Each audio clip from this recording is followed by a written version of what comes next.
ముందుగా పార్థసారథి గారు.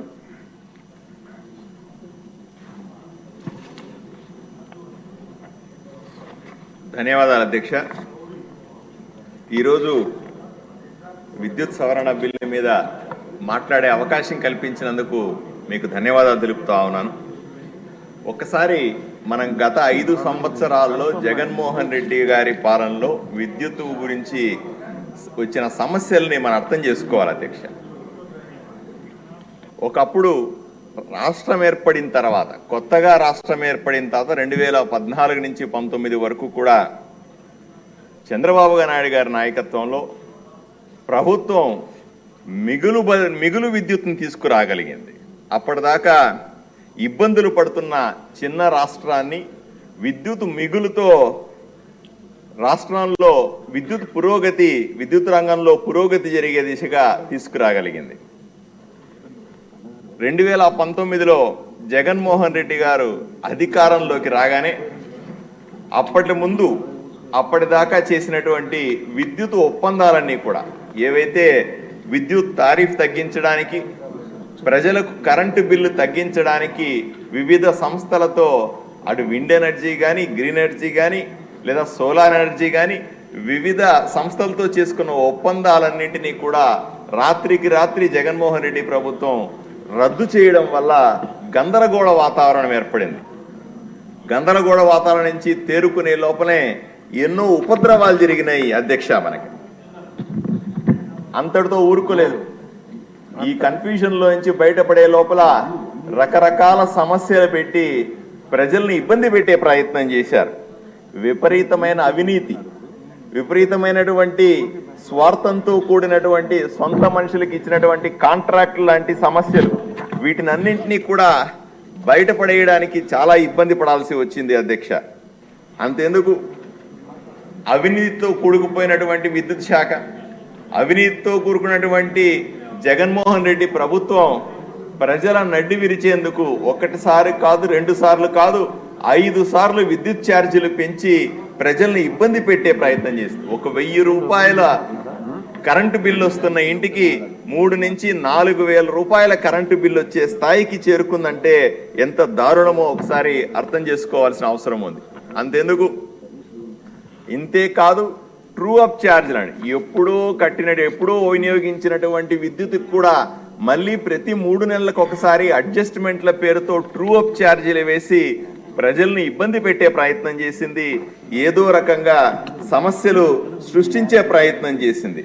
ఇవన్నిటికీ సరిపోతుంటే అప్పటిదాకా మిగులు విద్యుత్ ఉన్నటువంటి రాష్ట్రం పూర్తిగా విద్యుత్ కొరతతో ఇబ్బంది పడే మొదలుపెట్టింది. అధిక ధరలకి ఎక్కువ డబ్బులు పెట్టి విద్యుత్తును బయట రాష్ట్రాల నుంచి బయట నుంచి కొనడం వల్ల డిస్కంలన్నీ, అంటే విద్యుత్తు సప్లై చేసేటువంటి సంస్థలన్నీ కూడా పూర్తిగా నష్టాల్లో కూరుకుపోవడం, తప్పనిసరి పరిస్థితుల్లో కరెంటు ఛార్జీలు పెంచాల్సి రావడం, తప్పనిసరి పరిస్థితుల్లో ఎక్కువ డబ్బులు పెట్టి ట్రూ అప్ ఛార్జీల పేరుతో ప్రజల నుంచి డబ్బులు తీసుకునే ప్రయత్నం మొదలైంది. ఈ రకంగా రాష్ట్ర ప్రజలు అల్లాడిపోయినారు అధ్యక్ష. అంతెందుకు అధ్యక్ష, రాష్ట్ర వ్యాప్తంగా మీరు ఇన్ఫ్రాస్ట్రక్చర్కి సంబంధించి, అంటే వసతులు, విద్యుత్ని ప్రాపర్గా సప్లై చేసే వసతుల విషయానికి వస్తే నేను ఒక ఎగ్జాంపుల్ చెప్తాను అధ్యక్ష. కర్నూలు జిల్లాలో 220 కేబీ సబ్స్టేషన్లు, అంటే ఈ సబ్స్టేషన్లు అవన్నీ కూడాను విద్యుత్ని రెగ్యులరైజ్ చేయడానికి లేదా ట్రాన్స్ఫార్మర్లకు వచ్చేటువంటి విద్యుత్ని ఫ్లక్చువేషన్స్ని తగ్గించడానికి ఉపయోగపడతాయి. కర్నూలు జిల్లాలో కర్నూలు జిల్లాలో ప్రతి నియోజకవర్గానికి తప్పనిసరిగా 220 కేవీ సబ్స్టేషన్ ఉంటే అక్కడ విద్యుత్ స్టెబిలైజ్ అవుతుంది అధ్యక్ష. కానీ కర్నూలు జిల్లాలో జిల్లా మొత్తానికి కేవలం 2 సబ్స్టేషన్లు ఉన్నాయి. మా నియోజకవర్గం ఆదోనికి 120 కిలోమీటర్ల అవతల ఉన్నటువంటి కర్నూలు నుంచి విద్యుత్ సరఫరా జరుగుతుండడం వల్ల, దానివల్ల విద్యుత్ నష్టం ఎక్కువగా జరుగుతుండడం వల్ల నిరంతరం ఫ్లక్చువేషన్స్ వస్తుంటాయి అధ్యక్ష. ఆదోనిలో ప్రతిరోజు కూడా కరెంటు పోతుండడం, 2-3 గంటలు కరెంటు పోతుండడం, దాని ద్వారా విద్యుత్ సమస్యలు కూడా. ఇది ఎలక్ట్రిసిటీ డ్యూటీకి సంబంధించిందండి. మీరు అన్న ట్రాన్స్ఫార్మర్ సమస్యలు నేనే అంటే ఎగ్జాంపుల్ చెప్తున్నా, ఏ విధంగా విద్యుత్ సంస్థ నష్టపోయింది అనే విషయాన్ని ఎగ్జాంపుల్కి చెప్తా ఉన్నాను అధ్యక్ష. అంతెందుకు అధ్యక్ష, రెండో విషయాన్ని చూడండి. రాష్ట్ర వ్యాప్తంగా ఎగ్జాంపుల్ మా రైతులకు అధ్యక్ష గత అక్టోబర్ 23 వరకు కూడా విద్యుత్ కనెక్షన్లు ఇచ్చారు, వ్యవసాయ విద్యుత్ కనెక్షన్లు ఇచ్చారు అధ్యక్ష. తర్వాత విద్యుత్ కనెక్షన్లు ఇవ్వడం కూడా ఆగిపోయింది. ట్రాన్స్ఫార్మర్లు మీరు ఎక్కడికన్నా పోండి అధ్యక్ష, ఏ ఎలక్ట్రికల్ ఆఫీసుకు పోయినా వందల సంఖ్యలో ట్రాన్స్ఫార్మర్లు ఆడ పడి ఉంటాయి. మెటీరియల్ సప్లై కాలేదు, పోల్ సప్లై కాలేదు. ఎక్కడా కూడా రైతులకు అప్లికేషన్ పెడితే డబ్బులు కట్టిన తర్వాత కూడా, సబ్సిడీలో డబ్బులు కట్టిన తర్వాత కూడా రైతులకు ఎలక్ట్రిసిటీ కనెక్షన్లు ఇచ్చే పరిస్థితి లేదు అధ్యక్ష. ఎగ్జాంపుల్ చెప్పాలంటే ఒక్క ఆదోనిలోనే 8,000 విద్యుత్ కనెక్షన్లు ఇప్పటికీ పెండింగ్ ఉన్నాయంటే ఎంత దారుణమైన పరిస్థితి ఉందో ఒకసారి మీరు ఆలోచన చేయండి అధ్యక్ష. ఇవన్నీ కూడా ప్రజలు పడే కష్టాలు అధ్యక్ష. మనం చట్టాలు చేస్తా ఉన్నాం, ప్రజలని మంచి చేసే ప్రయత్నం చేస్తా ఉన్నాం, కానీ ఎక్కడా కూడా మంచి జరగట్లేదు అధ్యక్ష. వాళ్ళ 5 సంవత్సరాల్లో ఈ డిస్ట్రిబ్యూషన్ కంపెనీలన్నింటిలో కూడా మనం ఎన్ని చట్టాలన్నీ అమలు చేయాల్సిందే. కరెంటు అవసరం ప్రతి ఒక్క వినియోగదారుడికి విపరీతంగా పెరిగింది అధ్యక్ష.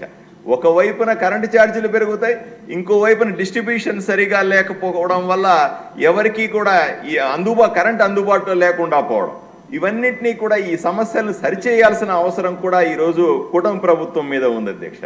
అంతేందుకు సబ్స్టేషన్లో అంటే 33/11 అనే సబ్స్టేషన్లు ఉంటాయి. వాటిల్ని ప్రతి ఒక్క నియోజకవర్గంలో 3, 4, 10 దాకా ఉండాలి అధ్యక్ష, అక్కడ ఉన్న లోడ్ను బట్టి కూడా. అవి కూడా ఇప్పుడు అందుబాటులో లేవండి. గత 5 సంవత్సరాలలో కేవలం జిల్లా వ్యాప్తం, నా జిల్లా వరకు నాకు తెలుసు, మిగతా జిల్లాలో పరిస్థితి కూడా ఇలాగే ఉంది. కేవలం 3 అంటే 3 సబ్స్టేషన్లు వచ్చినాయి అధ్యక్ష. ఈ రకంగా పూర్తిగా విద్యుత్ శాఖని లేదా విద్యుత్ సంబంధ డిస్ట్రిబ్యూషన్ వ్యవస్థని పూర్తిగా రాష్ట్ర వ్యాప్తంగా నిర్వీర్యం చేసినటువంటి జగన్మోహన్ రెడ్డి ప్రభుత్వం పోయిన తర్వాత ఈ రోజు ఆ లోడ్ అంతా మన మీద పడతా ఉంది అధ్యక్ష. మనం దాన్ని సరిచేయాల్సిన అవసరం కూడా ఉందని మంత్రి గారికి చెప్తాను. నాకు నమ్మకం ఉంది అధ్యక్ష, రాబోయే 5 సంవత్సరాల్లో నష్టాల్లో ఉన్న డిస్కమ్లని లేదా నష్టాల్లో ఉన్నటువంటి డిస్ట్రిబ్యూషన్ నెట్వర్క్ అందరినీ కూడా లాభాల్లోకి తీసుకొచ్చి, అదే సందర్భంలో మన గ్రీన్ ఎనర్జీ అంటున్నాం, విండ్ ఎనర్జీ అంటున్నాం, సోలార్ ఎనర్జీ అంటున్నాం, వీటన్నింటినీ కూడా మళ్ళీ సంస్థల ద్వారా ఒప్పందాలు చేసుకుని ప్రజలకు అవసరమైనటువంటి కరెంటుని తక్కువ ఖర్చుతో ఇవ్వగలము. చంద్రబాబు నాయుడు గారి నాయకత్వంలో కూటమి ప్రభుత్వం తప్పనిసరిగా ఈ పని చేయగలదు అనే ఆశాభావంతో ఈ బిల్లుని నేను పూర్తిగా సమర్థిస్తున్నాను అధ్యక్ష. నమస్కారం. మాధవి రెడ్డి గారు.